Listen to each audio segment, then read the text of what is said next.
Bonsoir à tous. Ici, c'est Dave Quigley qui parle. Bien content d'être avec vous ce soir et bien content de vous avoir avec nous aussi pour le message de l'Évangile. Avant de lire quelques portions des Écritures, des Saintes Écritures de la Bible, on va demander au Seigneur de nous venir ensemble dans la prière. On va prier. Père Céleste, dans le nom précieux du Seigneur Jésus-Christ, nous désirons nous courber dans la prière. Et Père, te remercier premièrement pour le Seigneur Jésus-Christ. De te bénir pour lui, notre Dieu, de l'avoir envoyé dans ce monde pour accomplir une œuvre qu'aucun d'entre nous peut accomplir. Et c'était l'œuvre de la croix.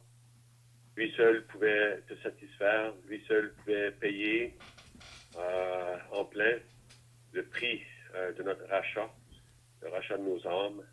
Et Père, on veut te remercier que ton Fils l'a accompli parfaitement en donnant sa vie à la croix du Calvaire. Et Père, on veut te remercier pour ta grâce, ta bonté envers nous. Depuis ce jour, il y a un message d'Évangile, la bonne nouvelle qui peut être annoncée à tout pécheur, qu'il y a un plein pardon de péché pour quiconque se repent et croit en ton Fils. On veut donc se remettre à toi et regarder en toi, notre Dieu, pour bénir la lecture de ta parole et les quelques commentaires qui vont être faits et que tu pourrais ouvrir l'entendement de ceux qui vont écouter ce soir ce message et qu'il pourrait y avoir une âme de sauver, sinon plusieurs, pour ta gloire, notre Dieu, et celle de ton Fils. Donc, on se remet à toi de prier en ces choses dans le nom précieux du Seigneur Jésus-Christ. Amen. Donc, on est bien content d'être avec vous et on aimerait, sans plus tarder, lire un passage dans les Écritures, s'il vous plaît, dans l'Évangile de Jean, au chapitre 13, l'Évangile selon Jean, au chapitre 13, et j'aimerais lire à partir du verset 36. Et vraiment, c'est ce verset-là qui a commencé à faire des pensées dans mon cœur et à les partager avec vous. Donc, dans l'Évangile de Jean, chapitre 13, le verset 36, Simon-Pierre lui dit, « Seigneur, où vas-tu? » Jésus répondit, « Tu ne peux pas maintenant me suivre où je vais, mais tu me suivras plus tard. » Seigneur, lui dit Pierre, « Pourquoi ne puis-je pas te suivre maintenant? Je donnerai ma vie pour toi. » Jésus répondit, « Tu donneras ta vie pour moi. En vérité, je te le dis, le coq ne chantera pas que tu ne m'aies renié 3 fois. » Donc, avant de faire une autre lecture, j'aimerais juste faire sûr qu'on comprenne le contexte de ce passage. Le Seigneur est dans la chambre haute avec ses disciples et il avertit Pierre de son reniement. Mais Pierre, il pose une question au Seigneur et Seigneur, où vas-tu? Et le Seigneur lui répond, tu ne peux pas maintenant me suivre où je vais, mais tu me suivras plus tard. Et je me pose la question, et je vous pose la question, est-ce que vous comprenez, est-ce qu'on comprend la réponse du Seigneur à Pierre? Pierre voulait savoir où le Seigneur allait, parce il leur a dit qu'il s'en allait. Et Pierre, où vas-tu? Et le Seigneur répond à Pierre, où est-ce que je vais maintenant? Tu ne peux pas me suivre. Et pourtant, Pierre voulait le suivre. Mais le Seigneur lui dit, tu ne peux pas me suivre maintenant. Plus tard seulement tu me suivras. Donc la question se pose, où est-ce que le Seigneur allait que Pierre ne puisse pas le suivre? Et je me pose la question, et je vous pose la question, est-ce que quelqu'un ce soir qui écoute, qui aimerait suivre le Seigneur, mais cette réponse-ci qui a été dit à Pierre s'adresse à vous aussi. Je vais m'expliquer. Le Seigneur s'en allait à la croix du Calvaire. Et ce que le Seigneur allait faire là à la croix du Calvaire, il n'y avait personne d'autre qui pouvait aller avec lui. Pierre avait besoin de comprendre ça. Et chacun d'entre nous ce soir, on a besoin de comprendre cela aussi. Donc, s'il y a quelqu'un qui veut aller au ciel, S'il y a quelqu'un qui veut suivre le Seigneur, vous avez besoin de comprendre ceci. Qu'avant de pouvoir suivre le Seigneur, il y a une place où ce que vous ne pouviez pas aller avec le Seigneur. Il y a une place que moi aussi, je ne pouvais pas aller avec le Seigneur. Et cette place-là, c'était la croix du Calvaire. On va s'expliquer. Mais avant d'aller plus loin dans ce contexte ici, on va lire d'autres passages. Venez avec moi dans l'Ancien Testament. Premièrement, dans l'Épître aux Romains, dans le Nouveau Testament, excusez-moi. L'Épître aux Romains au chapitre 6. Et on va lire le verset 23. Romains chapitre 6, verset 23. Il est écrit là, car le salaire du péché, c'est la mort. Mais le don gratuit de Dieu, c'est la vie éternelle en Jésus-Christ, notre Seigneur. Le salaire du péché, la parole de Dieu nous apprend, c'est la mort. Mais le don gratuit de Dieu, c'est la vie éternelle en Jésus-Christ, notre Seigneur.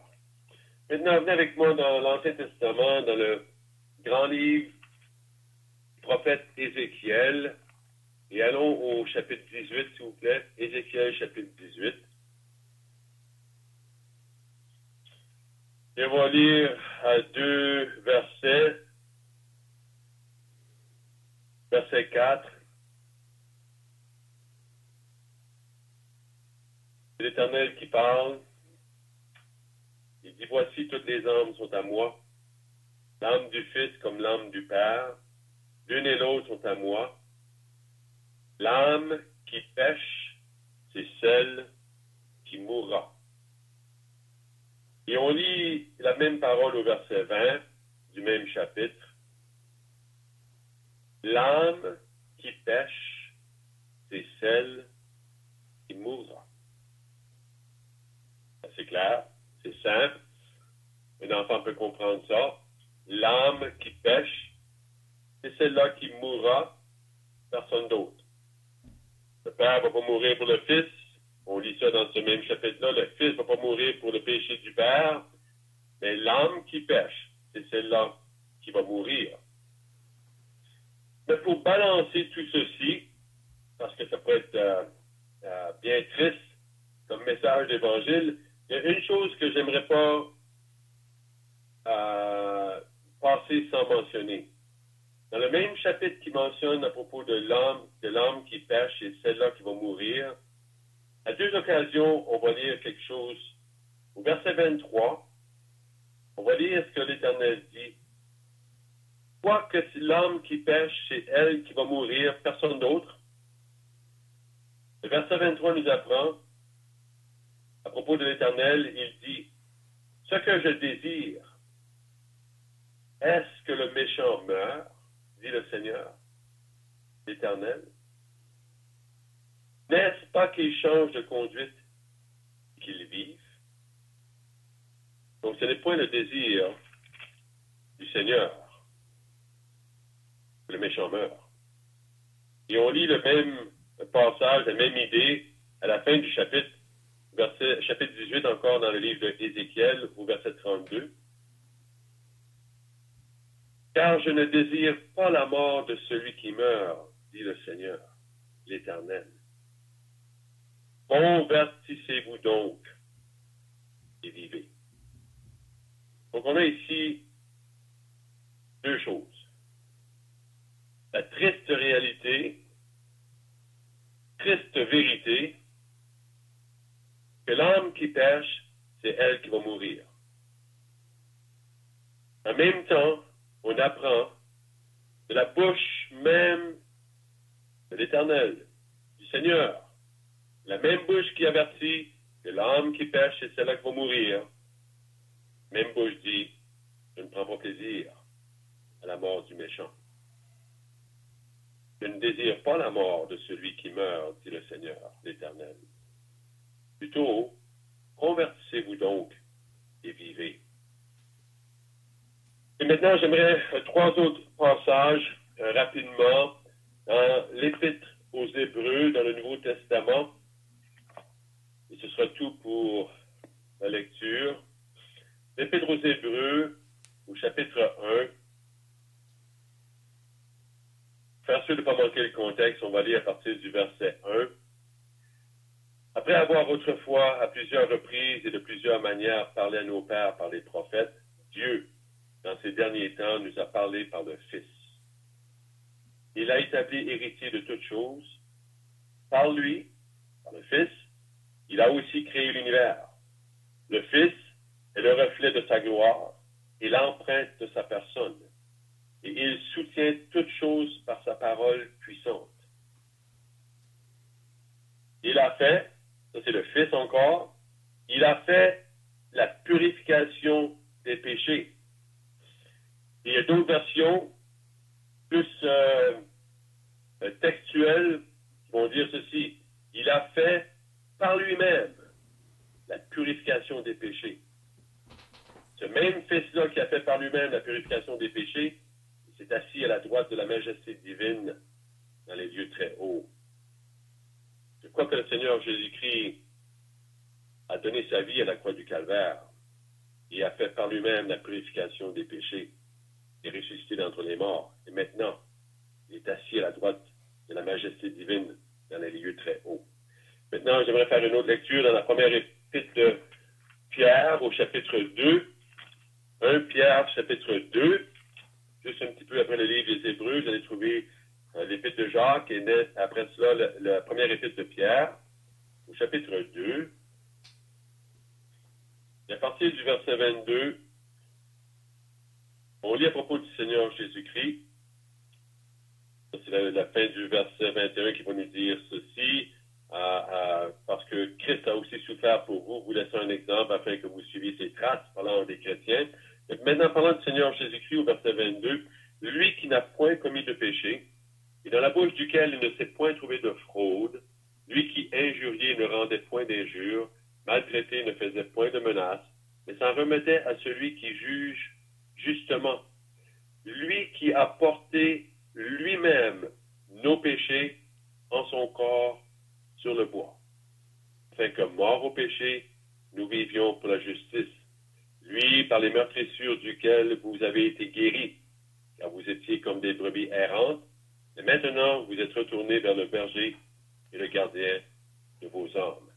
Une dernière lecture, s'il vous plaît, dans l'évangile de Jean, au chapitre 10. Et on va lire quelque chose d'autre que le Seigneur Jésus-Christ a dit. Jean chapitre 10, évangile de Jean chapitre 10, c'est le verset 17. Le Seigneur dit, le Père m'aime parce que je donne ma vie afin de la reprendre. Personne ne me l'ôte, mais je la donne de moi-même. J'ai le pouvoir de la donner et j'ai le pouvoir de la reprendre. Tel est l'ordre que j'ai reçu de mon Père. Donc c'est tout ce que j'aimerais lire, la parole de Dieu, priant que le Seigneur va bénir la lecture publique de sa sainte parole et quelques commentaires qu'on va faire sur les versets qu'on a lus.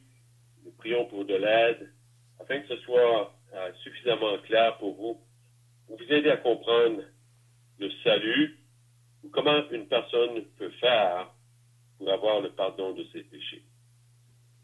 Bon, je retourne au premier passage qu'on a lu ensemble dans l'évangile de Jean, chapitre 13. Et la parole que le Seigneur dit à Pierre,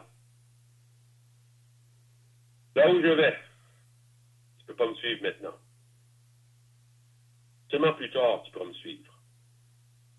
Il y a une place où ce que Pierre ne pouvait pas aller. Et ce que j'aimerais qu'on comprenne tous ce soir, dans cette réunion, c'est qu'à cette place-là, vraiment, il n'y avait personne d'entre nous qui pouvait y aller. Personne. Il y avait seulement une seule personne qui pouvait aller à cette place-là. C'était le Seigneur Jésus-Christ. Il fait sûr avec Simon-Pierre, un apôtre. Un apôtre. Même l'apôtre Pierre ne pouvait pas aller à cette place-là. L'apôtre Pierre avait besoin lui aussi du pardon de ses péchés. Il y avait seulement une personne qui pouvait aller à cette place-là, c'était le Seigneur Jésus-Christ. Mais avant d'aller de nouveau à propos de la personne du Seigneur Jésus-Christ et l'œuvre que lui seul a accomplie à la croix du Calvaire, j'aimerais faire sûr qu'on comprenne ceci aussi ce soir.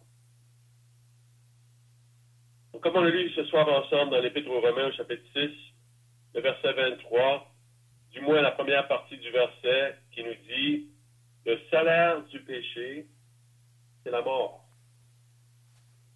Cher ami, ce soir, celui qui vous parle inclus, qui d'entre nous peut dire qu'il est sans péché? La parole de Dieu dit, il n'y a point de distinction. Tous sont péchés. Tous sont péchés. Ils sont privés de la gloire de Dieu. Une autre portion des Écritures, on va lire quelque chose comme ceci. Dans l'Épître aux Romains, chapitre 5, verset 12. Et c'est pourquoi, comme par un seul homme, le péché est entré dans le monde, et par le péché, la mort. Et qu'ainsi la mort s'est étendue sur tous les hommes. Pourquoi? Parce que tous ont péché, la Bible dit. C'est pourquoi, comme par un seul homme, le péché est entré dans le monde, par le péché, la mort. Qu'ainsi la mort s'est étendue sur tous les hommes. Pourquoi? Parce que tous ont péché. Chers amis, ce soir qui écoutez ce message, nous prions. Donc vous allez comprendre ceci. Le salaire du péché, c'est la mort. C'est justement parce que vous avez péché. Vous allez mourir. Parce que la mort s'est étendue sur tous les hommes. Parce que tous ont péché. On pourrait être tenté de blâmer Adam. Le péché est entré dans le monde par un seul homme. Et par le péché, la mort. La mort s'est étendue sur tous les hommes. Parce qu'Adam a péché, c'est pas ce qui est écrit. C'est ce qui est écrit. C'est pourquoi, comme par un seul homme, le péché est entré dans le monde. Oui, le péché est entré par Adam. Et par le péché, la mort. Oui, depuis Adam, la mort est dans le monde. Mais la mort s'est étendue sur tous les hommes. Pourquoi? Que tous, toi et moi inclus, nous avons péché. C'est exactement ce qu'on a lu dans le prophète Ézéchiel. L'âme qui pêche, c'est celle-là qui va mourir. Cher ami, ce soir, puisque tu vas mourir, tu vas mourir. La raison est bien simple. Tu as péché. Le Seigneur dit, 2 reprises dans le chapitre 18 de Ézéchiel, l'âme qui pêche, et celle-là mourra. Donc, cher ami, qui serait intelligent de notre part, tous et chacun, ce serait finalement de reconnaître notre culpabilité devant Dieu et d'admettre, oui, le péché est entré dans le monde par un seul homme, Adam.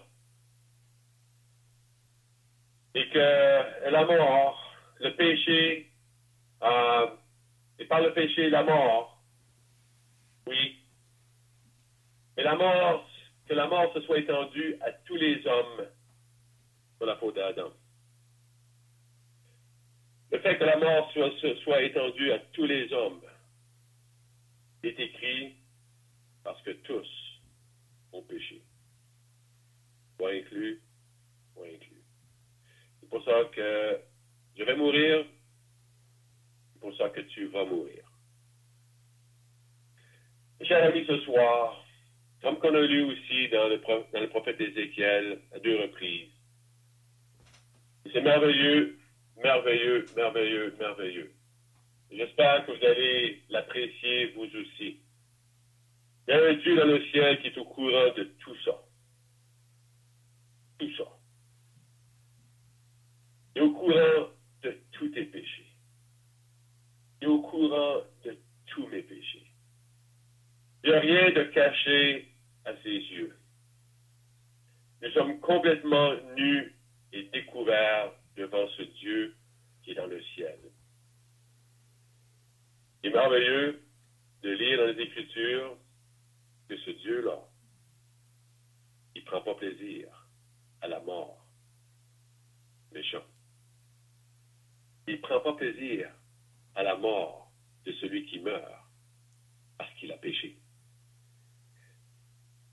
Et c'est ce que j'aimerais partager avec vous dans la deuxième portion de ce message. Le temps passe vite, il ne reste plus rien que quelques minutes. Patientez avec moi. L'âme qui pêche, c'est celle qui mourra. Merci à Dieu qu'il y a une exception. Une exception. On a lu ensemble, à propos du Seigneur Jésus-Christ, lui, il est venu dans ce monde, le Fils de Dieu, sans péché. Il ne pouvait point pécher. On l'a même lu ensemble, il n'a point commis de péché. Il n'a point connu le péché, les Écritures vont même nous enseigner. Il n'a point commis de péché. Puis même les Écritures vont aller à dire, et en lui, il n'y a point de péché. Et pourtant, on a lu ensemble, à propos du Fils. Le Fils, il a fait par lui-même la purification des péchés. Mes amis, ce soir, il y a une chose qui t'empêche d'entrer dans le ciel. Ce sont tes péchés. Tu as besoin d'avoir tes péchés de pardonner. Tu as besoin d'avoir tes péchés de laver. En d'autres mots, tu as besoin d'avoir ton âme de sauver. Merci à Dieu. Il ne prend pas plaisir à la mort du méchant. Il ne prend point plaisir à ta mort. Il veut te sauver. C'est exactement pour ça qu'il a envoyé son Fils dans ce monde. Merci à Dieu que son Fils, lorsqu'il est venu, il voulait aller jusqu'à cet endroit qui s'appelle la croix du Calvaire. Et là, à la croix du Calvaire, le Seigneur Jésus-Christ, comme on l'a lu ensemble dans la première épître de Pierre, je vais le lire de nouveau au chapitre 2 et le verset 22, à partir du verset 22, il est écrit là, « Lui qui n'a point commis de péché, imaginez, et dans la bouche duquel il ne s'est point trouvé de fraude, lui qui injuriait ne rendait point d'injure, maltraité ne faisait point de menace, il s'en remettait à celui qui juge justement. » Cette même personne-là, lui qui a porté lui-même nos péchés en son corps sur le bois. Imaginez. J'espère qu'il n'y a aucun doute dans votre esprit maintenant que Dieu prend point plaisir à la mort du méchant. Et il veut que le méchant se convertisse et qu'il y vive. Alors, comment cela peut-il se faire? Le Seigneur Jésus-Christ est venu dans ce monde et il a fait par lui-même la purification des péchés. Comment est-ce qu'il a fait cela? À la croix du Calvaire, l'innocent, le non coupable, celui qui n'avait point commis de péché, il s'est laissé maltraiter comme s'il était le coupable. Et lui qui connaissait tous nos péchés, il s'en est chargé en son corps sur le bois. Et Dieu a frappé son Fils à notre place.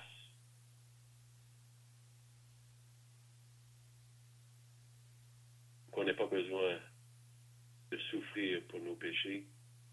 On n'a pas besoin de mourir cette mort éternelle qui nous était due à cause de nos péchés. Bien plutôt qu'on soit sauvé. croyant que là, à la croix du Calvaire, le Seigneur Jésus-Christ a payé le prix que vous et moi, on ne pouvait pas payer. Et le salaire du péché, comme qu'on a lu ensemble, c'est la mort. Il fallait quelqu'un capable de payer ce prix-là en plein à notre place pour qu'on puisse être sauvé. Et qui peut payer ce prix-là? Il n'est pas étonnant que Pierre ne pouvait pas suivre le Seigneur Jésus-Christ à cette place-là. C'est pas étonnant que vous et moi, on ne pouvait pas suivre le Seigneur Jésus-Christ à cette place-là. Il y avait juste lui qui pouvait aller là. Il y avait juste lui qui pouvait se charger de nos péchés. Parce que c'est lui qui était sans péché. Le seul qui n'a point commis de péché. Le seul qui n'a pas connu le péché. Le seul en qui il n'y a point de péché. Il est Dieu. Il est devenu un homme pour pouvoir aller à la croix du Calvaire, se charger de nos péchés, être puni de la part de Dieu pour nos péchés et payer le prix que nul d'entre nous pouvait payer. Le salaire du péché, c'est la mort. Et le Seigneur Jésus-Christ, après avoir éteint la colère de Dieu contre nos péchés, il dit, avant d'aller à la croix, c'est le verset, Jean chapitre 10, le verset 17, « Le Père même, parce que je donne ma vie afin de la reprendre. Personne ne me l'ôte, mais je la donne de moi-même. J'ai le pouvoir de la donner, j'ai le pouvoir de la reprendre. Tel est l'ordre que j'ai reçu de mon Père. » Et c'est exactement ce que le Seigneur Jésus-Christ a fait. Après avoir souffert pour nos péchés, après avoir éteint la colère, la justice de Dieu contre nos péchés, le juste a donné sa vie pour les coupables. Et chers amis, ce soir, qui écoute cette réunion, pas sauvé, le coupable, c'est toi. Le coupable, c'était moi. Et ce soir, Dieu ne prend point plaisir à la mort du méchant, mais bien plutôt que tu te convertisses, que tu vives. Te convertir et accepter la responsabilité devant Dieu. Tu ne vas pas mourir à cause du péché d'Adam. Tu vas mourir à cause de ton péché. L'âme qui pêche, c'est là qui meurt. Mais Dieu ne prend point plaisir à la mort du méchant. Il veut que tu te convertisses. Il veut que tu sois sauvé. Pour cela, on lit ce merveilleux verset dans les Écritures. Car Dieu a tant aimé le monde. Il a donné son Fils unique. Pourquoi? Afin que quiconque croit en lui ne périsse point, qu'il ait la vie éternelle. Chers amis, ce soir, accepte ta culpabilité devant Dieu. Et si tu acceptes ta culpabilité devant Dieu, pourquoi pas accepter son don gratuit, qui est la vie éternelle en Jésus-Christ, notre Seigneur. Il l'a payé pour toi. Il l'a payé pour moi, en versant son sang précieux à la croix. Il a payé de sa vie. Sa vie, lui-même, il l'a donnée.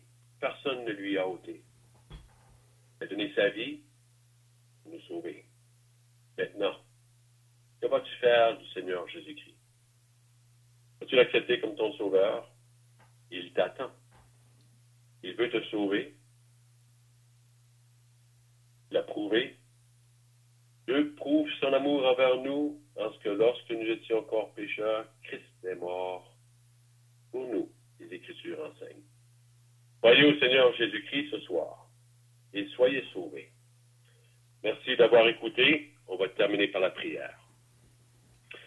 Père Céleste, dans le nom précieux du Seigneur Jésus-Christ, on veut encore nous couper dans la prière au terme de cette réunion, te remercier pour les Saintes Écritures, la parole qui nous assure de ton amour envers nous. En même temps, Père, qui nous assure de notre culpabilité devant toi, notre Dieu, toi qui connais toutes choses. On te remercie que tu ne nous as pas laissés à notre état de perdition devant toi, et que tu as pourvu un moyen en la personne de ton Fils, le seul qui peut sauver, le seul qui peut pardonner les péchés, le seul qui peut pardonner et sauver un pécheur. Mon Père, on te prie, aie pitié de ceux qui ont écouté ce soir la réunion et qui sont encore dans leur péché, qui pourraient se tourner vers ton Fils, croire en lui et être sauvés, non seulement pour aujourd'hui, mais on sait, Père, que ton salut est un salut éternel, et une personne qui est sauvée aujourd'hui est sauvée éternellement. Je te remercie donc pour le Seigneur Jésus-Christ, l'œuvre qu'il a accomplie à la croix du Calvaire. C'est en son nom précieux que nous te bénissons. Amen.